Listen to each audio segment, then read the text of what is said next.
I really don't want to compare kasi baka mamaya misinterpret ako ng mga tao, no? Basta, I just want to talk about Julia now kasi siya yung makakatrabaho ko sa ngayon.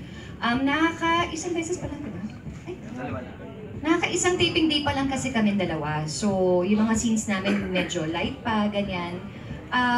Nung first scene namin together, medyo may ilang factor pa ng konti. Kasi kung starstruck siya sa akin, starstruck din ako sa kanya. Kasi parang ang ganda-ganda naman itong batang to, parang ganon.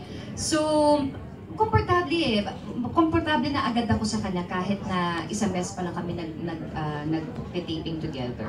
Tsaka yun nga ever since like kung sinasabi, napakabait na bata. She's very respectful. Kaya gustong-gusto ko siyang makatrabaho kasi nakikita ko sa kanya when I was just starting, nakita ko yung sarili ko sa kanya na talagang may respeto sa kanyang sa mga co-stars niya, talagang tumatayo, lumalapit, humahalik, tapos pinapakilala yung sarili. So nakita ko yung sarili ko sa kanya kaya parang sabi ko, gusto ko siya, favorite ko na siya. So kaya pinost ko talaga sa Instagram na talagang gusto ko siyang makatrabaho. So I asked my wife kung I was not familiar with who Julia was. Sabi ko, pakita mo nga sa akin sa Facebook or whatever kung sino si Julia. Tapos sabi niya, ito si Julia Montes.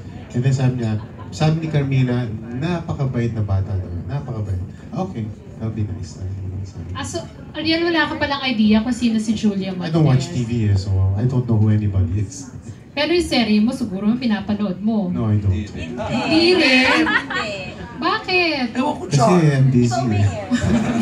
Busy with what? With basketball, with my kids, with go.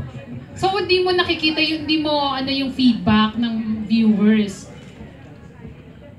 Kung hindi ka nanonood ng sarili mong serye. siguro sinasabi na lang sa kanya. Siguro sinasabi na lang sa'yo, no? Siguro. Kung may Facebook ako. Siguro talaga. Pero wala. No, Social I don't. media. Babalik lang kay Julia, ha? Julia, hindi pa ba nag-visit si Coco